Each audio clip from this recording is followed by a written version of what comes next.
చిన్న ప్రార్థన చేసుకుని వాక్యధ్యానం చేద్దాం. పరలోకమందున్న మా కన్న తండ్రి, నీ నామమునకు స్తుతి, మహిమ, ఘనత, ప్రభావములు తెలియజేస్తూ ఉన్నాను.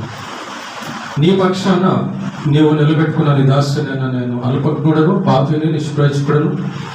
కేవలం నీ ప్రేమ చేత, నీ కృప చేత నీవు నిలబెట్టావు. మా అందరితో మాట్లాడమని, నీ నామమునికి మహిమ, ఘనత, ప్రభావములు చెల్లించుకోమని, అభ్యంతరపరచ చూచే సాతాను, దురాత్మ, చీకటి శక్తులను దూరపరిచి నీ కొరకు ఉన్నతంగా వాక్యం నేర్చుకోవడానికి దీవించమని క్రీస్తు పేరిట ప్రార్థిస్తున్నాము తండ్రి, ఆమేన్. ప్రేమల దేవుని పిల్లరా, గత 4-5 వారాల నుంచి నేను ఒక అంశాన్ని మీకు తెలియజేస్తూ ఉన్నాను. ప్రార్థన అంటే ఏంటి, ప్రార్థన ఎవరికి చేయాలి, ప్రార్థన ఎందుకు చేయాలి, ప్రార్థన ఎంతసేపు చేయాలి అనే విషయాన్ని నేర్పించాను. తర్వాత స్తుతి అంటే ఏంటో నేర్పించాను. తర్వాత కృతజ్ఞత స్తుతి అంటే ఏంటో నేర్పించాను. ఓకే, ఇవన్నీ తెలుసుకున్నారు. ఈరోజు కూడా దేవుని మందిరంలో జరిగేటటువంటి ఒక విషయాన్ని మనం ధ్యానం చేద్దాం. దేవుని మందిరంలో జరిగేటటువంటి ఒక విషయాన్ని మనము ధ్యానం చేద్దాం. అదేంటంటే దేవుని భాగము. చూడండి, మనం ప్రార్థన చేసినప్పుడు దేవుడు మన అవసరాలు తీరుస్తున్నాడు, సహాయం చేస్తున్నాడు కదా. మనం ప్రార్థన చేసినప్పుడు దేవుడు మన అవసరాలు తీరుస్తున్నాడు, మనల్ని స్వస్థపరుస్తున్నాడు, మనల్ని బాగు చేస్తున్నాడు, మంచిదే. అయితే మరి మనకు సహాయం చేసిన దేవునికి మనం ఏం చేస్తున్నాం తిరిగి? దేవుడే సమస్తాన్ని మనకు సహాయం చేశాడు, సృష్టించాడు. ఈ దేహాన్ని దేవుడు మనకిచ్చాడు, ఆరోగ్యం ఇచ్చాడు, కుటుంబాన్ని ఇచ్చాడు, ఇల్లునిచ్చాడు, నేలనిచ్చాడు, గాలి, ఆయుష్, సమస్తం దేవుడు ఇచ్చినవే. మరి ఇవన్నీ ఇచ్చిన దేవునికి, మన ప్రార్థన విన్న దేవునికి మనం ఏం చేస్తున్నాం అన్నది ఈరోజు పాఠం. ఓకేనా? చాలామంది జీవితాల్లో ఎంత సంపాదించినా సంతోషం లేకపోవడానికి, ఎంత కష్టపడినా కుటుంబంలో, జీవితంలో ఆశీర్వాదం లేకపోవడానికి కారణం ఏంటో ఈ పాఠంలో, ఈ అంశంలో ఈరోజు మనం నేర్చుకుంటాం. చాలా సంపాదిస్తుంటాం కానీ అది మిగలదు. ఏవేవో ప్రయత్నాలు చేస్తుంటాం కానీ కలిసి రావడం లేదు. ఏంటి దానికి కారణం అంటే, లేవికాండము 27వ అధ్యాయము 30వ వచనం చదవండి ఒకసారి. లేవికాండము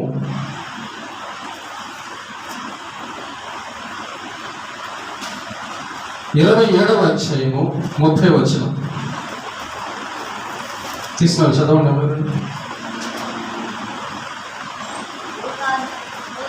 భూధాన్యములలోనేమి, వృక్ష ఫలములలోనేమి, భూఫలముల అన్నిటిలో 10వ భాగము యెహోవా సొమ్ము, అది యెహోవాకు ప్రతిష్ఠితమగును.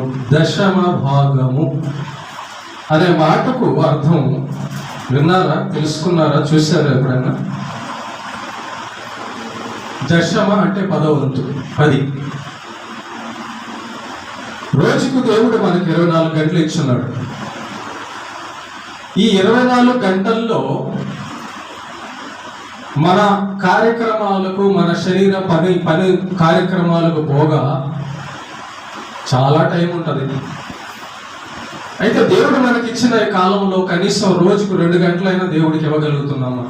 దేవుని కోసం 2 గంటలైనా మనం ఆలోచన, ప్రార్థన చేయగలుగుతున్నామా? 2 గంటలైనా దేవుని కోసం వాక్యాన్ని మన కోసం చదవగలుగుతున్నామా? కాబట్టి దేవుడిచ్చిన దాంట్లో మనిషి దేవుడికి ఇవ్వడమే దేవుడు ఏర్పాటు చేసినటువంటి ఆజ్ఞ. మీరు అనుకుంటారేమో, పాస్టర్ గారు దేవుడు మనకి ఇచ్చాడు కదా, మళ్ళా మనం ఎందుకు ఇవ్వాలి దేవుడికి? ఆ కారణం కూడా చెప్తాను. ఈ పాఠాన్ని 2 భాగాలుగా మీకు చేస్తున్నాను, 2 భాగాలుగా వివరిస్తాను. మొదటి భాగం ఏంటంటే, దేవుని భాగము దేవునికి ఇవ్వాలి. దేవుని భాగం ఉంది. దేవుడే సమస్తం ఇచ్చాడు. ఇచ్చిన దేవుడు ఏమంటున్నాడు? ఎంత ఏమంటున్నాడు? దశమ భాగం ఏమంటున్నాడు? శ్రేష్ఠ భాగం ఏమంటున్నాడు? కలిమి కొలది ఏమంటున్నాడు? అంటే దేంట్లో దేవుడు ఏమంటున్నాడు? భూధాన్యములలో, నీకు పండిన పంటలో, నీ ఆస్తిలో, నీ రాబడిలో. ఆ మాట కూడా చదువుదాం. సామెతల గ్రంథము 3వ అధ్యాయం 9వ వచనం చదవడమా? సామెతల గ్రంథము 3వ అధ్యాయము 9వ వచనం. సామెతల గ్రంథం 3వ అధ్యాయం 9వ వచనం. నీ రాబడి అంతటిలో ప్రథమ ఫలమును నీ ఆస్తిలో భాగమును ఇచ్చి యెహోవాను ఘనపరచుము. కొత్త మాటలతోనే కాదు, మనం పాటలతోనే కాదు, ప్రార్థనలోనే కాదు, స్తుతులలోనే కాదు, ఇచ్చి దేవుని కూడా కనపరచాలంట. ఇచ్చి దేవుని కనపరచాలంట. దేంట్లో ఇవ్వాలి? నీ రాబడి అంతటిలో. ఏమా వింటున్నారా? నీ రాబడి అంతటిలో, నీ పనిలో, నీ జీతంలో, నీ ఆస్తిలో దేవునికంటూ ఒక భాగం తీసి పెట్టాలంట. నువ్వు ఏ పని చేస్తున్నావో ఆ జీతంలో దేవునికి ఒక భాగం తీసి పెట్టాలి. ఎందుకు? దేవుడు మొత్తం అడుగుతున్నాడా? లేదు. దశమ భాగము లేదా శ్రేష్ఠ భాగము, మన పరిస్థితిని బట్టి. దశమ భాగం అంటే ఎంత? 100 రూపాయలు సంపాదించావనుకో, 100 రూపాయల్లో 10 రూపాయలు. 100లో 10 పోతే ఎంత ఉంటుంది? 90 రూపాయలు ఉంటుంది. 90 ఎక్కువ 10 ఎక్కువ? 90 ఎక్కువ. 90 రూపాయలు నువ్వు పెట్టుకొని 10 రూపాయలు దేవుడు ఇవ్వమన్నాడు.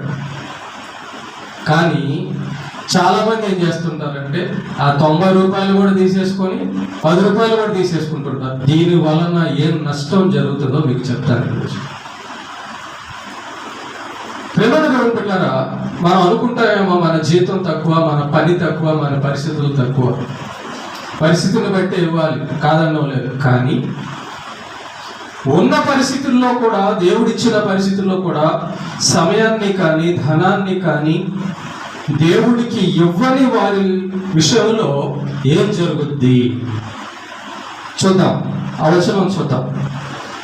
హగ్గై గ్రంథము 1వ అధ్యాయం 6వ వచనం. హగ్గై గ్రంథము 1వ అధ్యాయం 6వ వచనం చూడండి ఒకసారి.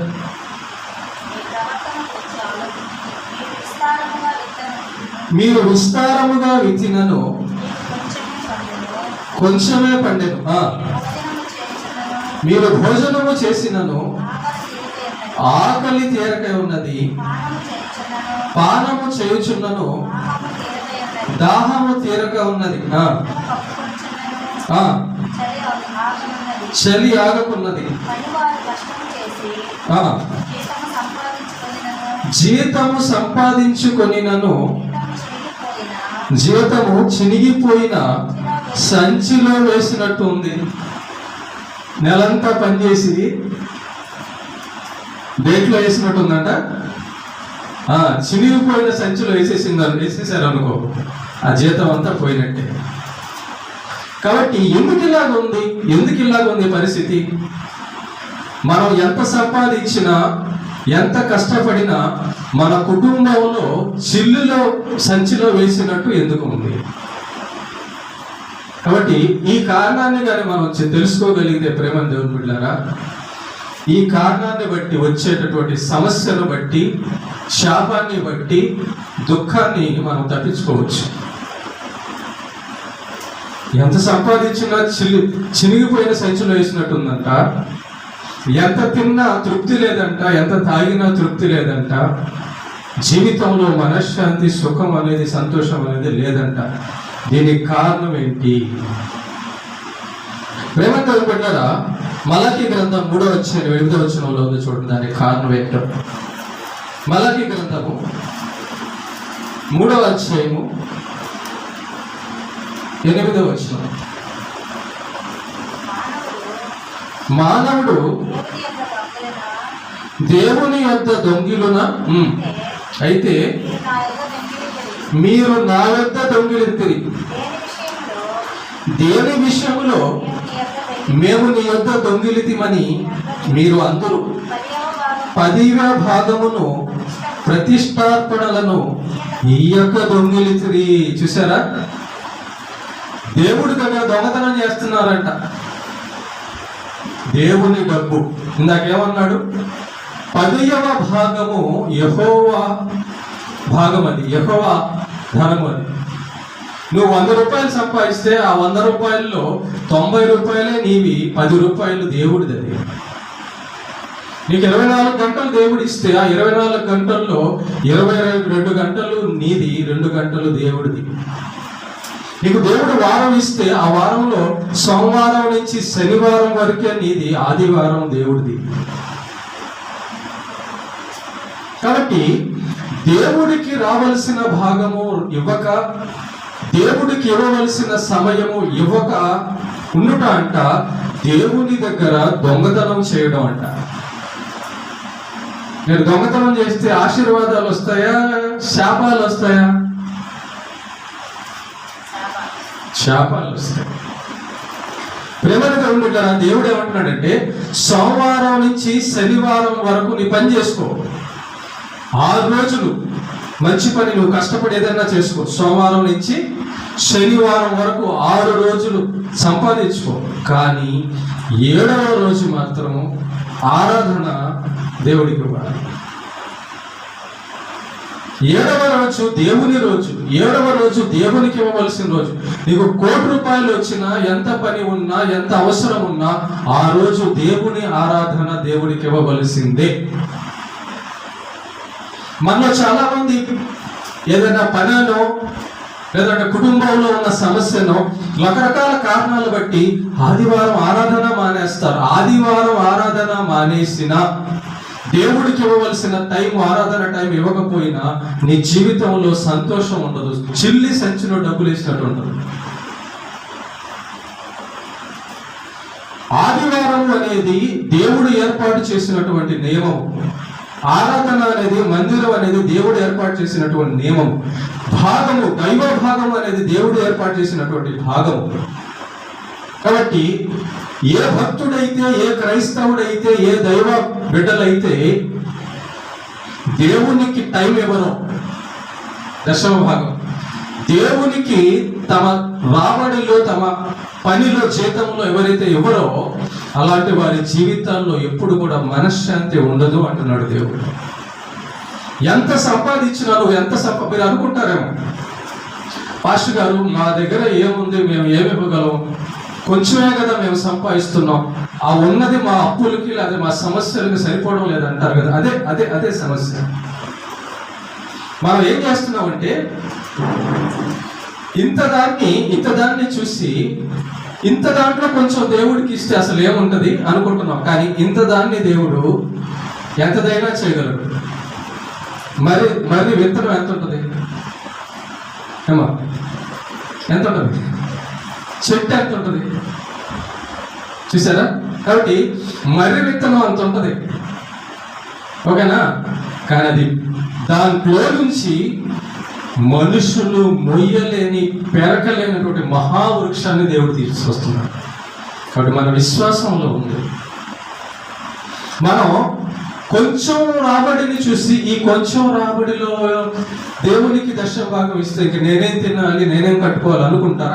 అక్కడే అవిశ్వాసం, అక్కడే సాతాను మనల్ని శాపానికి గురి చేస్తాడు. దేవుడు ఏమంటున్నాడు? నీ రాబడిలో, నీ ఆస్తిలో, నీ పంట ఫలాల్లో 10వ భాగం తీసిపెట్టన్నాడు. తీసిపెడితే దేవుడు నష్టం చేస్తాడా, లాభం ఇవ్వడా? మనం అనుకుంటున్నాం అలాగే. కానీ ప్రేమైన దేవుని బిడ్డలారా, ఏ మానవుడైతే, ఏ భక్తుడైతే, ఏ క్రైస్తవుడైతే తన సమయంలో నుంచి, తన ధనములో నుంచి దేవుని భాగము దేవునికి ఇస్తాడో అలాంటి వారు అడుక్కోరు. అలాంటి వారు ఎక్కడ కూడా చేయి చాపరు. ప్రేమైన దేవుని బిడ్డలారా, దేవుడు అంటాడు నాకు ఇచ్చి చూడు అంటున్నాడు. మీకు చిన్న ఉదాహరణ చెప్తాను, మీకు అందరికీ తెలిసింది. విధవరాలు 2 కాసులు వేసిన విధవరాలు ఎంత వేసింది? 2 కాసులు. అందరికంటే తక్కువ ఆమె వేసింది, కానీ ఉన్నది ఆమె దగ్గర అదే. అంతేనా? ఆమె దగ్గర ఉన్నది 2 కాసులు. ఆ 2 కాసులు వేసేసింది.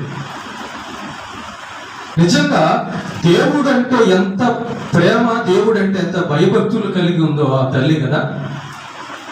ఆ చర్చిలో తనకున్నటువంటి 2 కాసులు వేసేసింది. దేవుడు ఆజ్ఞను పాటించినందువలన ఈ రోజు వరకు కూడా ప్రేమ దేవుని బిడ్డలారా, దేవుడు ఆమె పేరును బైబిల్లో చిరస్థాయిగా రాపించి పెట్టాడు. ఈ రోజు వరకు కూడా ఆమె ఇచ్చింది 2 కాసులే, కానీ ఆమె పేరు జీవితం భూమి మీద ఉన్న మనుషులందరూ, క్రైస్తవులందరూ ధ్యానిస్తున్నారు. 2 కాసులే ఆమె ఇచ్చింది. ఆమె అనుకోలేదు ఈ 2 కాసులు ఇచ్చేస్తే నేనేం తినాలి, ఏం చేయాలి, ఏం కట్టుకోవాలని. ఇచ్చేసింది దేవుడికి అంతే. దేవుడు ఆమె పేరుని గొప్పగా చేశాడు. కాబట్టి భక్తుని జీవితంలో దేవునికి చెందవలసిన సమయము, దేవుడికి ఇవ్వవలసిన భాగము ఇవ్వక శాపాలు వస్తాయి. మీరు పనిచేస్తుంటే మీ జీవితం ఎందుకు మిగలడం లేదు? మీరు పనిచేస్తుంటే మీ కుటుంబంలో ఎందుకు సమస్యలు నుండి సంతోషం లేదంటే కారణం ఏంటంటే మీరు దేవుడికి ఇవ్వడం లేదు. దేవునికి ఇచ్చేవారుగా మనం లేము. కాబట్టి ఎప్పుడైతే మనం దేవునికి ఇచ్చేవారుగా ఉండమో మన జీవితాల్లో మిగలదు. ఏం మిగలదు? సంతోషం మిగలదు. ఏం మిగలదు? ఎంతున్నా మిగలదు. కాబట్టి ఇవ్వకపోతే చిల్లి సంచిలో వేసినట్టుగా అయిపోద్ది మన బ్రతుకులు, సంసారం అనేది మనం చూసాం. Right, very good. ఒక భాగం ఇది ఒక భాగం. నీ సమయాన్ని ఇవ్వకపోయినా, నీ శక్తిని ఇవ్వకపోయినా, దేవుడు నీకు శక్తిని ఇచ్చాడు. ప్రాణం ఇస్తేనే కదా పని చేసుకుంటున్నాం. దేవుడు దేహం ఇస్తేనే కదా పని చేసుకుంటున్నాం. కాబట్టి ఇచ్చిన దేవునికి ఇవ్వకపోవడం అనేది శాపం. ఇవ్వకపోవట అనేది శాపాన్ని కొని తెచ్చుకుంటాం మనం. అక్కడే స్వార్థం చూపిస్తాం మనం. ఓకేనా? కనుక ఈ పాఠంలో 2 భాగాలు ఉన్నాయి. మొట్టమొదటి భాగంలో ఏ భక్తుడైతే దేవునికి చెందవలసిన భాగాన్ని ఇవ్వడో ఆ భక్తుని జీవితంలో సంతోషాలు, అభివృద్ధి అనేది ఉండదు, మిగులు అనేది ఉండదు. ఎంత సంపాదించిన ఏముందిలే అనుకోవడానికి కారణం ఏంటంటే దేవుడికి ఇవ్వకపోవడం. ఏం లేదు అప్పులు, ఎంత సంపాదించిన అప్పులకి, ఎంత సంపాదించిన దానికి, ఎంత సంపాదించిన దీనికి వెళ్ళిపోతుందంటే కారణం ఏంటంటే దేవునికి వెళ్ళలేదు నీ దగ్గర ఉన్న డబ్బు. నీ సమయము దేవుని దగ్గరికి వెళ్ళలేదు కాబట్టి అక్కడ శాపం వచ్చింది. ఇది దేవుని ఆజ్ఞ అతిక్రమమే పాపము వలన వచ్చే జీతము సమస్య. కాబట్టి మొట్టమొదటి పాయింట్, దేవుని భాగము దేవునికి ఇవ్వకపోవడం వలన మన జీవితాన్ని, సంతోషాన్ని కోల్పోతాం అనేది మనకు అర్థమైంది ఇక్కడ. ఒకటి. 2వ పాయింట్లోకి వెళ్తున్నాను. దేవుని భాగములోని 2వ పాయింట్ వచ్చి, అసలు ఎందుకు ఇవ్వాలి దేవునికి ఎందుకు ఇవ్వాలి డబ్బు? దేవునికి డబ్బు ఎందుకు ఇవ్వాలి? ధనం ఎందుకు ఇవ్వాలి? ఆస్తిలో భాగం ఎందుకు ఇవ్వాలి? ఫలంలో, పంటలో భాగం ఎందుకు ఇవ్వాలి? పనిలో, జీతంలో భాగం ఎందుకు ఇవ్వాలి?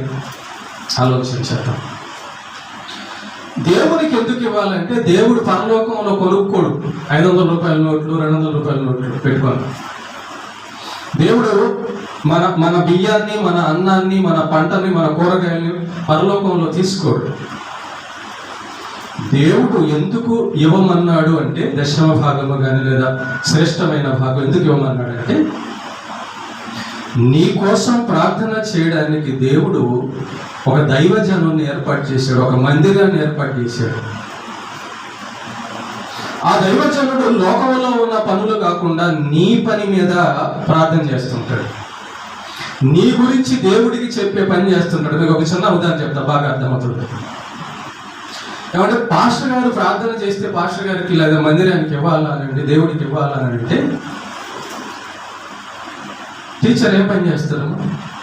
బేల్దారి పైన లేకపోతే కరెంటు పైన ఏం పని చేస్తారు? రాళ్ళు కొడతారా? ఏం పని చేస్తారు టీచర్, స్కూల్ టీచరు? ఏమా పిల్లలకు పాఠాలు చెప్తారు, అంటే మాటలు చెప్తారు, చదువు చెప్తారు, అంతేనా? వాళ్ళ జీతం ఎంత ఉంటుందో తెలుసా? ఎంత? 80,000 లక్ష రూపాయలు ఒక్కొక్కరికి. ఎంత? A-B అని నేర్పించినందుకు 80,000. అంటే ఎందుకు అలాగా గవర్నమెంట్ సెట్ చేసిందంటే చెప్తాను కదా, పిల్లలు బాగా చదువు నేర్చుకుంటే, జ్ఞానం పొందితే మంచి ఉద్యోగాలు వస్తాయి, మంచి జీవితాలు వస్తాయని చెప్పని బాగా మంచి పాఠాలు మంచి మాటలు నేర్పించాలని టీచర్లకి వేల జీతాలు ఇచ్చి గవర్నమెంట్ పెట్టింది. ఆ మాటలు చెప్పడానికి వేల జీతం ఇచ్చి పెట్టింది. ఇది దేవుని మాట, జీవితాలు బాగు చేసే మాట, పాడైపోయిన జీవితాలు బాగుపరిచే మాట, పాపిని రక్షించే మాట, నిత్య జీవనాన్ని తీసుకెళ్లే మాట, దేవుణ్ణి పరిచయం చేసే మాట, సంతోషాన్ని ఇచ్చే మాట, సత్యాన్ని తెలిపే మాట. కాబట్టి ఈ మాట ఇంకెంత లోకంలో ఉన్న ABCDలకే 80,000 అయితే జీతం నెలకి, దేవుని మాటలు చెప్పే వాళ్ళకి ఎంత ఇవ్వాలి జీతం చెప్పండి ఒకసారి. కాబట్టి ప్రేమ దేవుడులారా, దైవ సేవకుణ్ణి దేవుడు ఏర్పాటు చేసి నీ గురించి ప్రార్థన చేయడానికి కానీ, నీ బాగోగులు ప్రతి విషయంలో దేవునికి చెప్పడానికి కానీ, నీకు సహాయం చేయడానికి కానీ దేవుడు ఒక మందిరాన్ని, ఒక దైవజనుడిని ఏర్పాటు చేశాడు. మరి ఆ దైవజనుడు ఏం తినాలి? చదువుదాం, ఆ మాట కూడా చదువుదాం.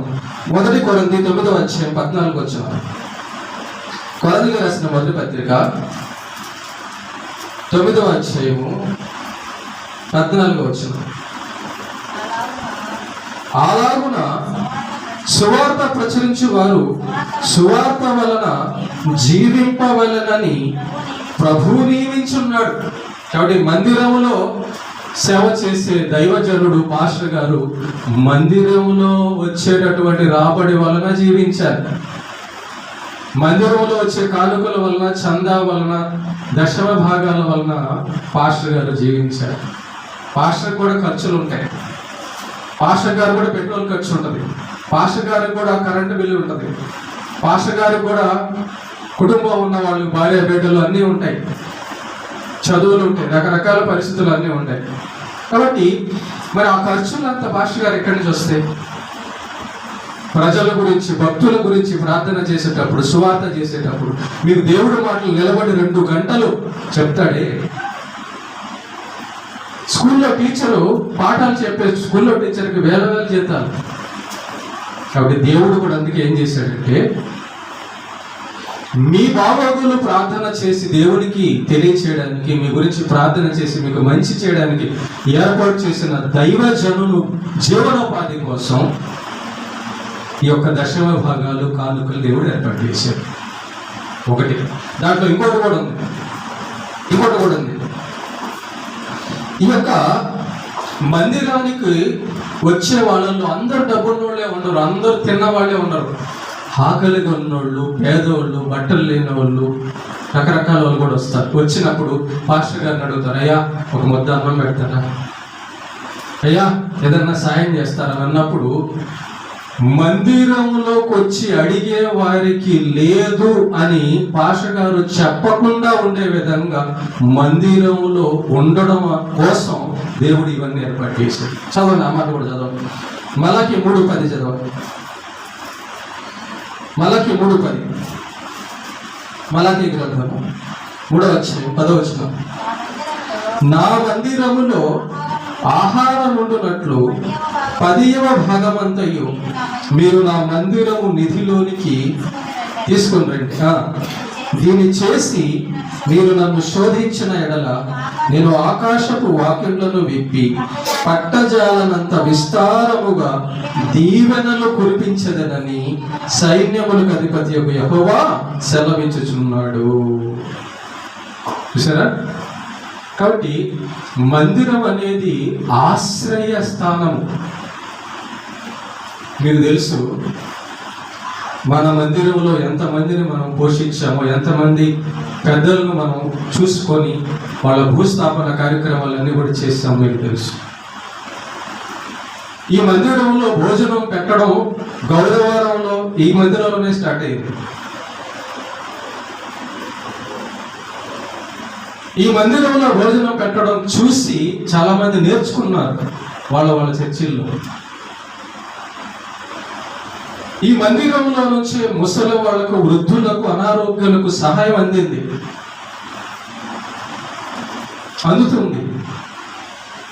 మరి ఈ కార్యక్రమాలన్నీ నోవహు చూడండి, హెప్సురమ్మని చూడండి, కరుణమ్మని చూడండి, లక్ష్మిని చూడండి, కీర్తన, ఎంతమందో పేర్లు ఉన్నాయి చెప్పండి, ఇంకా నేను గుర్తులేదు.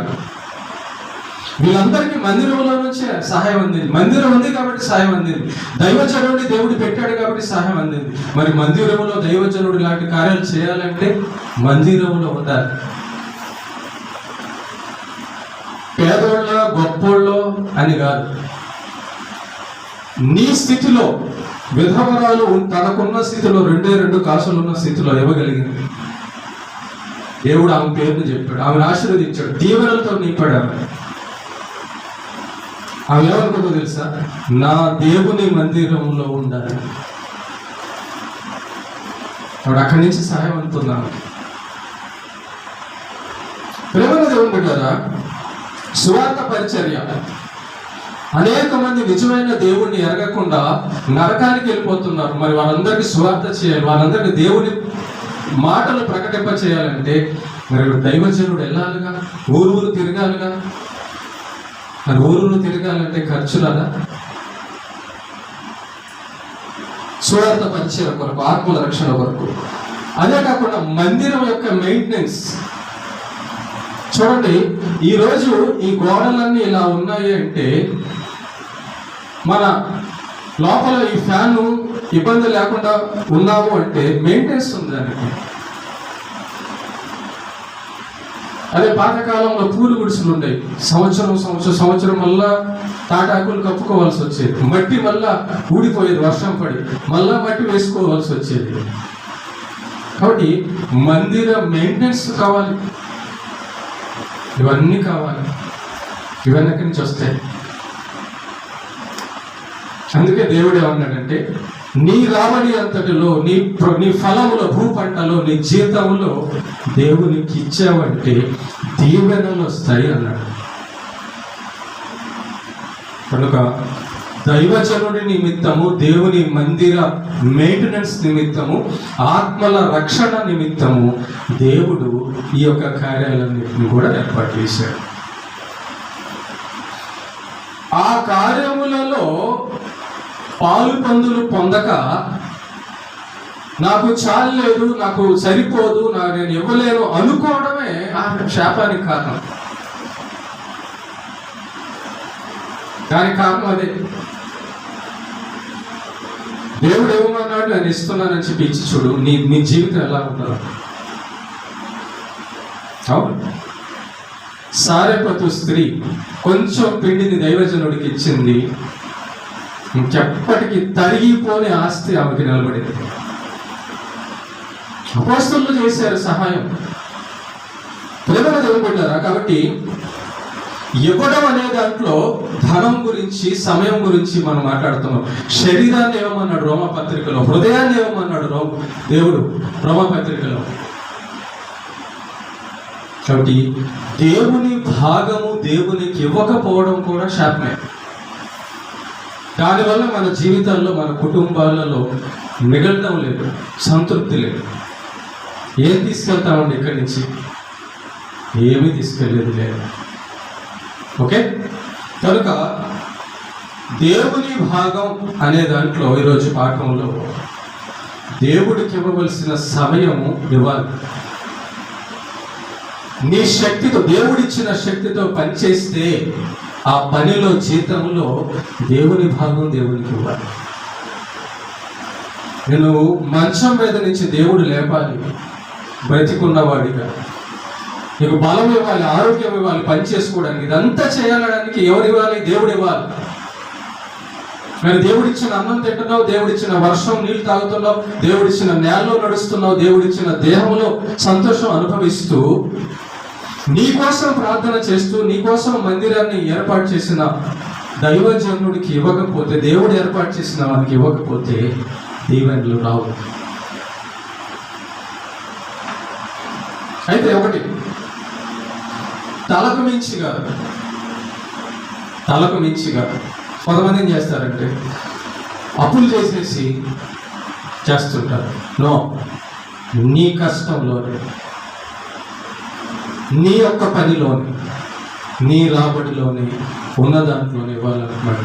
మనం ప్రతి వారం, ఈరోజు మీకు బాగా అర్థమవుతుంది, మనం ప్రతి వారం ఒక 2 వచనాలు చదువుకుంటుంటాం. చూడండి ఒకసారి, ఇప్పుడు బాగా అర్థమవుతుంది. కొలతలు రాసిన మొదటి పత్రిక 16వ అధ్యాయం 1-2 వచనాలు చదవండి. ఎందుకు ఈ మాట చదువుతారు ప్రతి పాస్టర్ గారు ప్రతిరోజు ఆదివారం? చదవండి, ఇప్పుడు అర్థమవుతుంది. పరిశుద్ధుల కొరకైన చందా విషయం అయితే నేను గలతీ సంఘములకు నియమించిన ప్రకారం మీరును చేయుడి. నేను వచ్చినప్పుడు చందా పోగు చేయకుండా ప్రతి ఆదివారమున మీలో ప్రతి వాడును దాని వర్ధిల్లున కొలది తన యొక్క కొంత సొమ్ము ఎవరి కోసం అంట? పరిశుద్ధుల కొరకు, అంటే విశ్వాసుల కొరకు, అంటే క్రీస్తును నమ్మిన వారిలో పేదవాళ్ళు ఉంటారు, అన్నం లేని వాళ్ళు ఉంటారు, బట్టలు లేని వాళ్ళు ఉంటారు, వాళ్ళ కొరకు. మరి వాళ్ళకి ఇవ్వాలంటే మందిరంలో ఉండాలి కదా. ఇంకోటి చదువుతాం, కొలతలు రాసిన 2వ పత్రిక 9వ అధ్యాయం 6 నుంచి. కొంచెముగా విత్తువాడు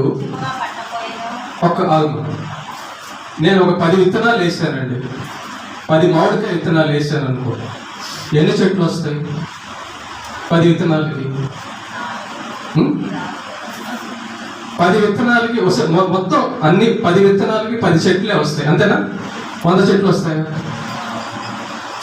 ప్రతి విత్తనం మొలకెత్తింది అనుకో, 10 విత్తనాలు వేసాను, ప్రతి విత్తనం మొలకెత్తింది, ఎన్ని చెట్లు వస్తాయి? 10 వస్తాయి, 100 రావు. కాబట్టి మనం ఎంత ఇస్తామో అంతే వస్తుంది. ఏమి ఇవ్వకపోతే ఏమీ రాదు. సూత్రం అదే. నీవు కష్టంలో, నష్టంలో, సమస్యల్లో, బాధలో ఉన్న దేవునికి నీవు ఇస్తే, నీవు ఇచ్చిన దాన్ని బట్టి, ఇచ్చిన విధానాన్ని బట్టి దేవుడు ఇస్తాడు. అదే మనం చదువుతున్నాం. కొంచెముగా విత్తువాడు కొంచెమే పంటకు వస్తాడు, సమృద్ధిగా విత్తువాడు సమృద్ధిగా పంటకు వస్తాడు. సమృద్ధి అంటే ఏంటి, కొంచెం ఏంటంటే చెప్తాను. కొంచెం అంటే 5 రూపాయలు, దశమ భాగం 10 రూపాయల్లో సగం ఎంత? 5 రూపాయలు. దేవుడు దశమ భాగం అన్నాడు, నీ శక్తిని బట్టి ఇవ్వమన్నాడు. కానీ మనం ఏం చేస్తున్నాం అంటే కొంచెమే ఇస్తున్నాం, కాబట్టి కొంచెమే అట్ట పడి నడుస్తుంది నీకు. అర్థమవుతుందా? మన కుటుంబంలో అలా బండి నడవడానికి కారణం ఏంటంటే కొంచెం ఇవ్వడం. కానీ దేవుడు ఇచ్చినట్టుగా పూర్తి చేస్తే సమృద్ధి. అది 100 రూపాయల్లో 10 రూపాయలు దేవుడిది అనుకో, 10 రూపాయలు ఇది, ఈ డబ్బు దేవుడు, అమ్మో ఈ డబ్బు నేను దొంగతనం. అసలు దేవుని డబ్బు తాకడమే దొంగతనం అంట. దొంగతనం అంటది, దేవుడి దగ్గర దొంగతనం చేయడం అంట, దశభాగం ఇవ్వకుండా ఉండడం. కాబట్టి దేవుడి దగ్గర దొంగతనం చేస్తే ఎంత పెద్ద నేరం ఒకసారి ఆలోచించండి. కొంచెంగా ఎత్తువాడు కొంచెంగా పట్టపోయిను, సమృద్ధిగా ఎత్తువాడు సమృద్ధిగా పంటపోయిను అని ఈ విషయమే చెప్పవచ్చును. సనుగు కొనకయు బలవంతముగా కాకయు ప్రతివాడును తన హృదయంలో నిశ్చయించుకున్న ప్రకారము ఇయ్యవలెను. చూసారా, ఇచ్చేటప్పుడు ఏమి ఇవ్వాలో ఈ డబ్బులు కూడా నేను ఖర్చు పెట్టుకుంటే బాగుండేవు, ఈ డబ్బులు కూడా అసలే లేవు, అసలే అప్పులు కట్టాలి, అసలే సరుకులు అయిపోయి, అసలే అది అయిపోయింది, మళ్ళీ ఈ డబ్బులు అంతా ఇచ్చేస్తే ఇంకేం చేయాలి అని సనుక్కుంటూ ఇచ్చేవాడు దేవునిలో పొందడు. విశ్వాసంతో సంతోషంతో ఇచ్చేవాడే దీవెనలు పొందుతాడు. విధవరాలాగా, ఆ 2 కాసులు వేసిన విధవరాలు, సారెపతు స్త్రీలాగా సనుక్కుంటూ వేయకూడదు. దేవుడికి నా దేవుడు చూసుకుంటాడు అని వేయాలి. ఉత్సాహంగా ఇవ్వాలంట. దేవుడు ఉత్సాహముగా ఇచ్చేవాడిని ప్రేమించును. 8వ వచనం, మరి అప్పుడు ఉత్సాహం ఎవరు ఇస్తారో, ఎవరైతే దేవుడి భాగం దేవుడికి ఇస్తారో అప్పుడు అన్నిటి యందు ఎల్లప్పుడూ మీరు సర్వ సమృద్ధి గలవారై ఉత్తమమైన కార్యము చేయుటకు దేవుడి మీడల సమస్తమైన కృపను విస్తరింపు. అప్పుడు నువ్వు ఎప్పుడైతే దశమ భాగం ఇస్తావో, నువ్వు ఎప్పుడైతే దేవుని భాగం ఇస్తావో, అప్పుడు దేవుడు నీ చేత గొప్ప కార్యాలు, నీ కుటుంబంలో గొప్ప కార్యాలు జరుగుతాయి.